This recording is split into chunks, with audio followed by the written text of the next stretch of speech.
everybody. So we'll need a strap, some kind of belt, and a block for your practice. And the playlist on Spotify is under Rise and Shine. It's Get Grounded 2.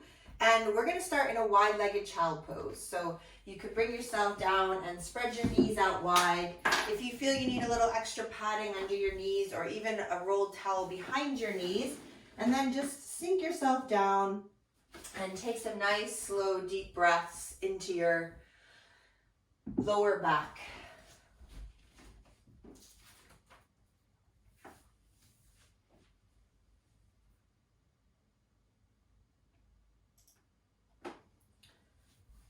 So this time in autumn, in Ayurvedic medicine, it is the time of the winds.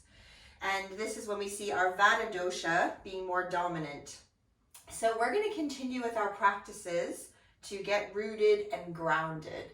And last week we thought about this in the sense of how we can root down that can help us feel a little bit lighter.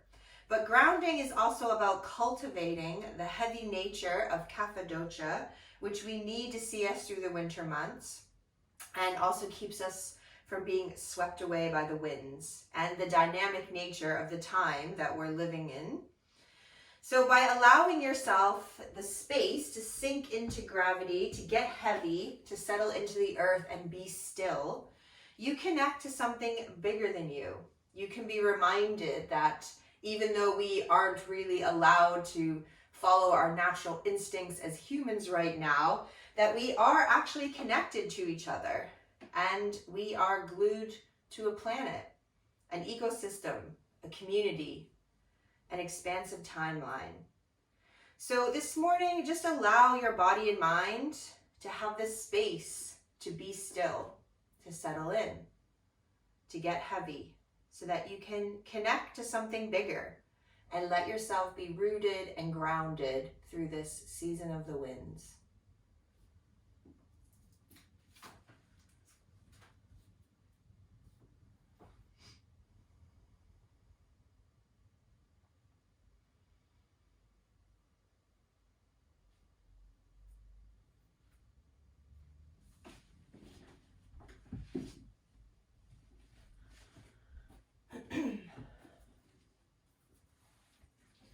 So from our wide leg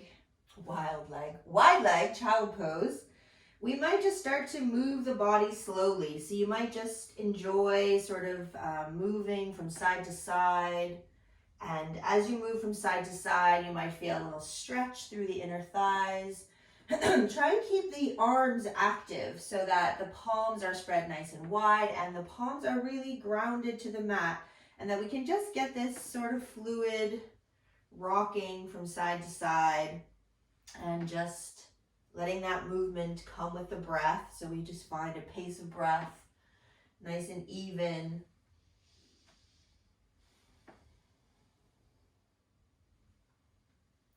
And then the next time that you find you're sort of rocking over to the right side, just let yourself stay and see how far you can go by keeping the right hand rooted, but maybe lifting the left arm up and cross it over the right arm so we get a little stretch through the side of the body.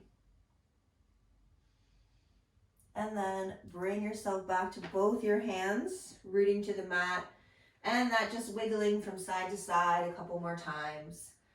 And then next time you find yourself over to the left, just let the weight lean as far left as you can. And then keep that left arm grounded, but reach the right arm up and over, cross it over the left hand. So the hand can stay on the floor, but we just get a little deeper stretch into that right side. And then slowly come back.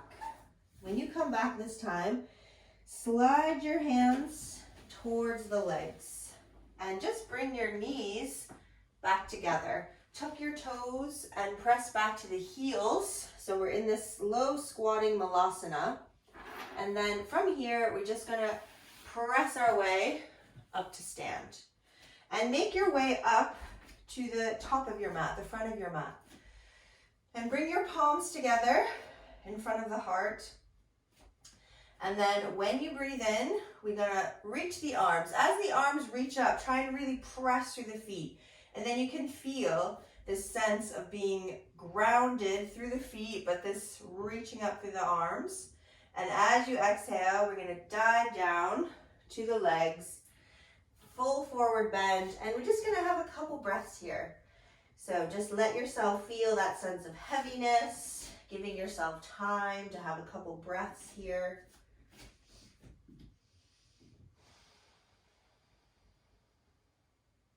And then on the inhale, we press the legs away. We're going to lengthen the spine. And again, I'm just going to have a couple breaths here.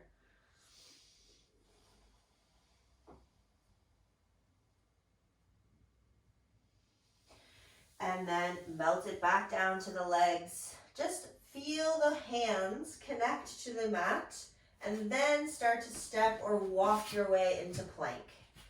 And we're not going to stay as long in plank, but maybe just give yourself one breath. Feel how strong you are to hold yourself up. And then lower yourself down nice and slow. And then inhale, gentle coil open of the chest. And when you exhale, tuck your toes, press yourself back into down dog. Nice, slow, deep breaths in down dog. And just breathing here. Nice, slow breaths. Let yourself just be here in this posture. And of course, if your legs are feeling a little stiff, you can walk, pedal your feet, stretch out those calf muscles, backs of the legs.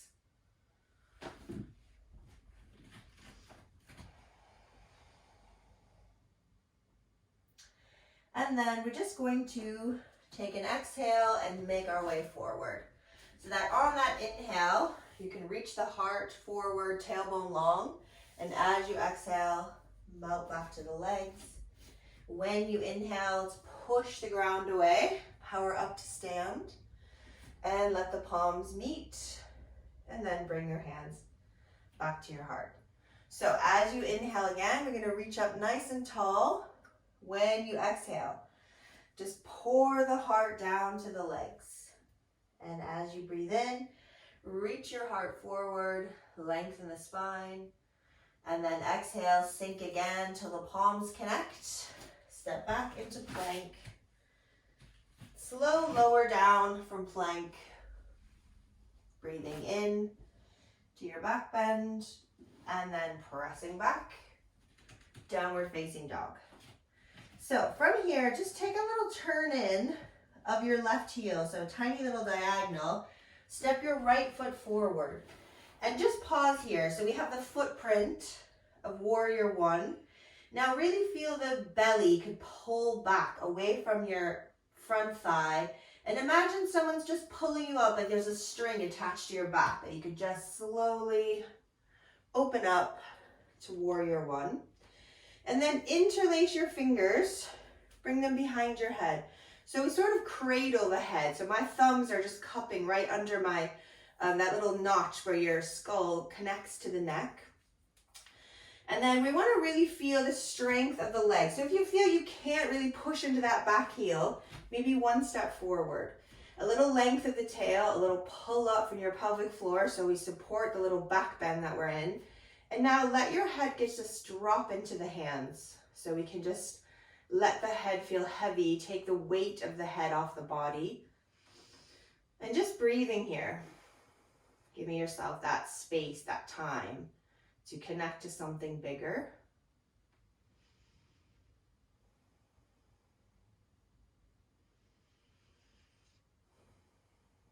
Feeling that the head is supported. It's not just sort of dropping back, but that the hands can hold it so the arms are nice and active to hold that head and keep length through the back of the neck.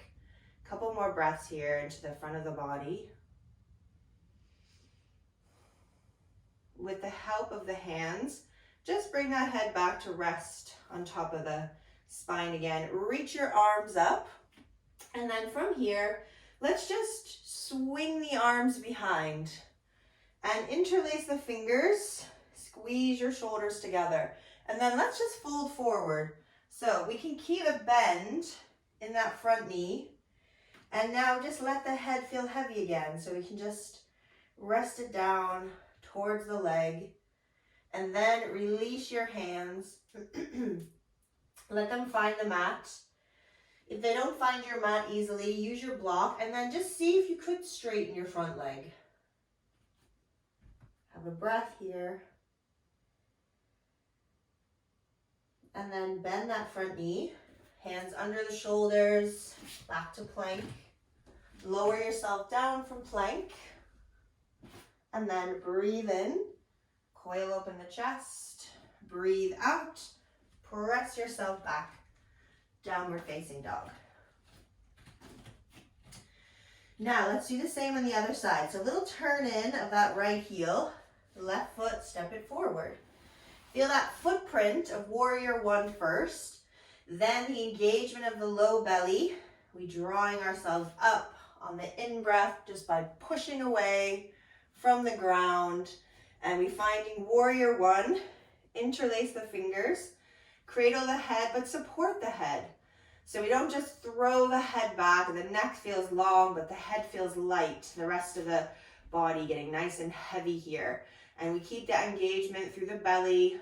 We might even sort of squeeze in towards that right glute. Just support the pelvis and the low back here as we take this gentle extension and just breathing space around the heart, front of the body, and giving yourself the space to just sink in.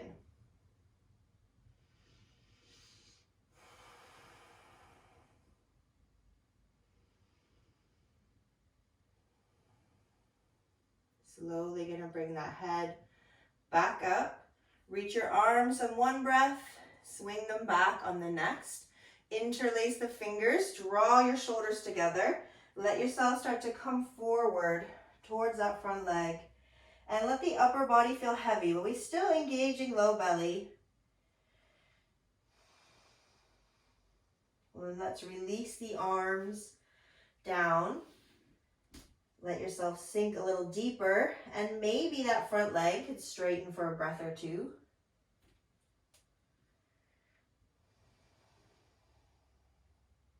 And then soften the knee, hands under the shoulders. We step back to plank, and we're going to lower down.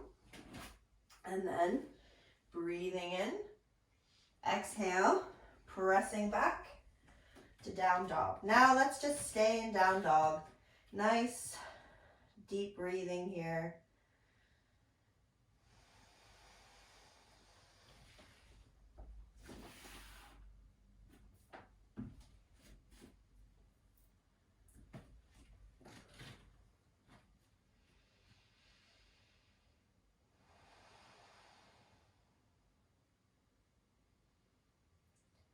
From downward facing dog, let's just float the knees to the mat.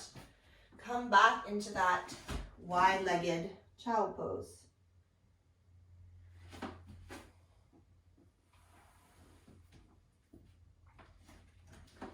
And then walk your hands in towards your knees.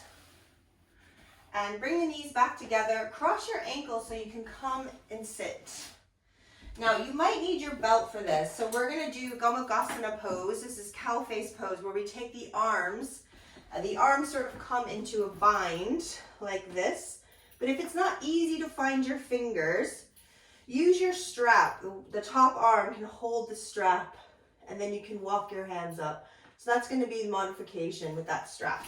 But then let's start, and you also need your block somewhere close to you as well. So we're going to start with just taking the legs out in front, and we're going to cross the right leg on top of the left leg. So try and stack your knees as best you can here, and this might be where you stay. This might be enough. But if it's okay for your hip and your knee, we can fold also in that left leg. So we have feet on opposite sides of the hip, we're stacking the knees. Now we're going to add the arms. So it's going to be the left arm. You might hold your strap, reach the left arm up, bend the elbow, find the fingertips or the strap, but also bring your block in towards that foot. We're going to use that in a second. So we're going to sit up nice and tall here. Feel that heaviness through the sit bones, nice tall spine. Better to use your strap than to have the fingers clasped but be curling forward. And we're gonna add a little side bend in here. So my block, you might have to play around with this. I'm gonna put it sort of behind my foot, and then I'm gonna lean over to the right. Let that right elbow rest on the block. And then just gonna turn my head towards the left. And then just breathing here. Nice stretch through the left side.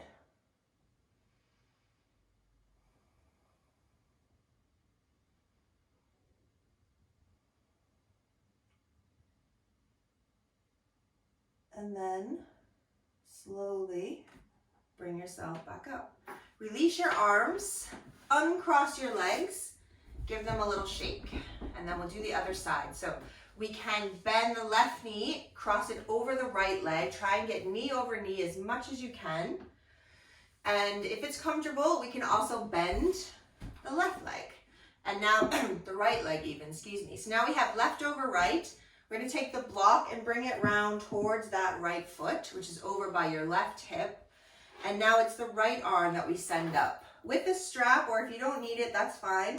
We bend the elbow, we find the strap. So we try to keep the hands as close as possible on the strap, but just needs to be comfortable. We don't want to feel that we're curling. We want to lift up nice and tall, get really heavy through those sit bones, then a little lean over till your left elbow finds that block. So your block can be whatever setting, high, medium, low, and then we're just going to breathe here into that right side.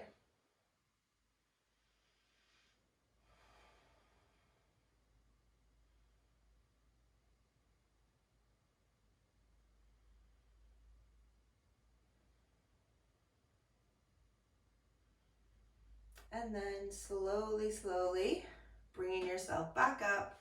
Release the strap, untangle your legs, give them a little shaking. So we're going to make our way to lie on the back in a moment, but while you're sitting, you might like to grab your warmer things. We're going to use our belt and lay it down in the back, but first we want to bring the knees in nice and close and feel the rooting of your feet through the mat. So then let's walk the feet out until you get to the point where you can't feel your feet grounding. So the further away the feet get, it might be hard to get those toes all the way down, but we want to feel that we can connect, and we can hold the legs here without your feet popping up. We just want to try to bring ourselves to lie down, vertebra by vertebra, but we want to feel that heaviness of the legs supporting. So we just start to slowly, if you get to a certain point and think, actually, it doesn't feel good for my back, use your hands to help you. But we could try to really push those feet into the mat until you end up all the way down on the mat. And then walk your feet a little closer. And just going to grab your strap and lasso it around your left foot. Send your left leg up to the ceiling. Now we want to think about the heaviness of the pelvis. So back of the pelvis, resting both sides evenly on the mat. You can keep your right knee bent or stretch that right leg out. And we're just going to explore if we could draw that left leg close to the body without letting the arms do the work. So the leg is active. Both legs are active, especially if the right leg's straight. Imagine that right foot pushing into a wall. And then just bend the left knee and then straighten it up again. Drive it up from your heel and then bend it again and then drive it up. One more time and then press it up. So we're going to take both straps now into the left hand. Right hand's going to rest on top of your right frontal hip bone. Take the left leg out to the left, but don't go so far that you feel your right hip lift. So I could take my left leg way out towards the ground, but then I rotate in my pelvis. I don't want to do that. We're not twisting. So less is more. We want to think about stability of the hip. So we're going to just have a few moments to breathe here. The leg is super active, so that if you were to release your strap, your leg won't drop. So the arms aren't holding the leg. The inner thigh is working strongly. And we try to keep pushing down that right side. So the abdominals have to work as well here. And then let's ease the leg back to the center. Take both your straps into your right hand. Cross the left leg to the right, but don't take it so far that your left hip lifts. So again, think about that heaviness, the grounding of the back of the pelvis. We want to feel like the thigh bone could really plug into that hip socket and keep it stationary. We're just stretching the outside of the leg. Sometimes we do take it way over and twist, but today we're not rotating. We're just grounding and stretching through the outside of the leg. And then slowly bring the leg back to center. Just keep the leg where it is and just take your strap off. So you just let the strap slide away. And now we could slide the right leg out straight too, if it's comfortable, and slowly let that left leg float down to the floor. And when it meets the mat, just pause and just notice the sensations, the feeling of circulation returning. You might feel that leg's a little longer than it was before you put the strap around it. And then let's bend up both the knees again. We're going to lasso that right foot, send it back up. So same exact thing. The focus is on the stability of your pelvis, and we're going to get nice stretches and activation through the leg. Left foot can stay on the mat with the knee bent, or leg can extend nice and active. We're going to pull that right leg as close as you can get it with your leg straight, then bend your knee, and then drive the leg straight. So we work the hamstring muscles and then we stretch them too. So we're doing 3 of these with your own pattern of breath. When you get to that third extension of the leg, just see if it could come a little closer to the body. Don't force it though.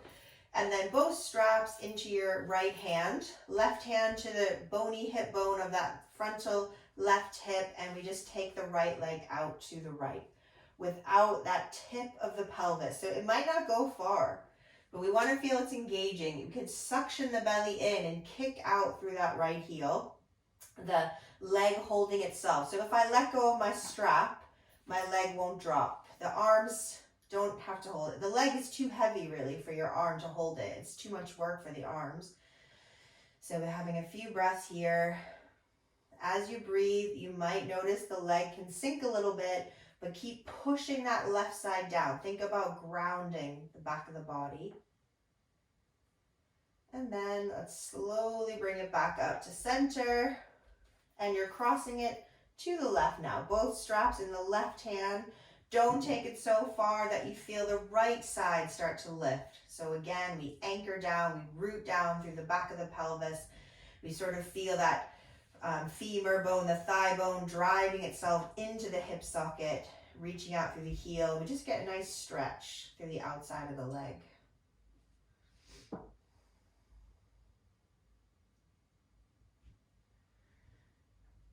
And then bring the leg back to center.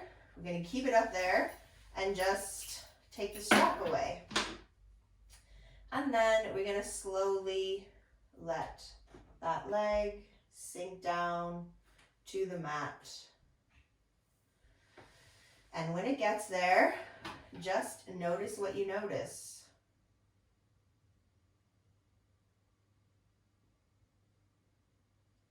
And then just let yourself drop straight in to Shavasana. You let the palms face up.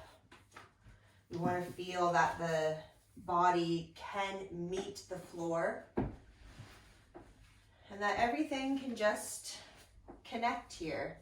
That you could feel the heaviness of the bones, the weight of the muscles, and that everything can nestle into the stable base.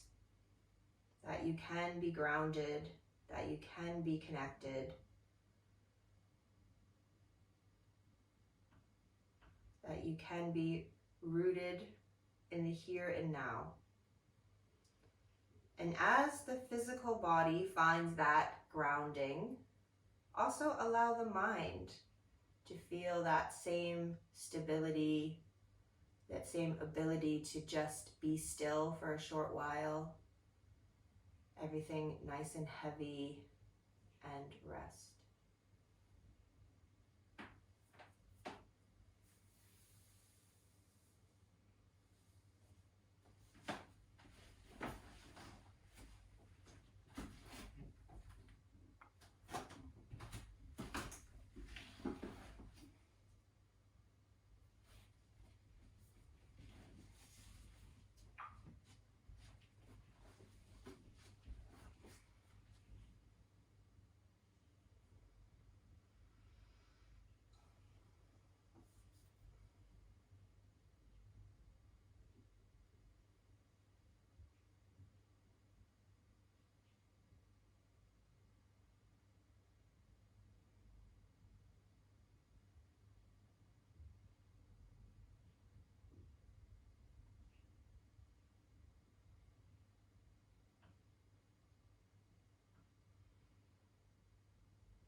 When the roots are deep, there is no reason to fear the wind.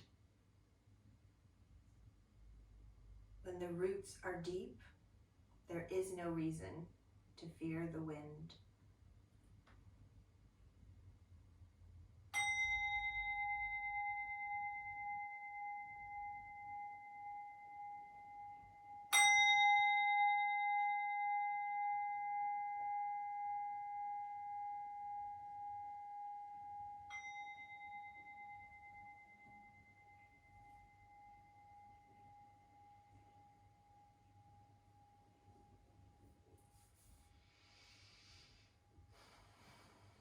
So taking your time, maybe even staying a little longer if you want to. But if you're ready to re-emerge, we just taking some deeper breaths and then creating some gentle movements. Eventually rolling over to the right side. And then in time, coming up to sitting. So I thank you, everyone. Namaste. Have a good weekend.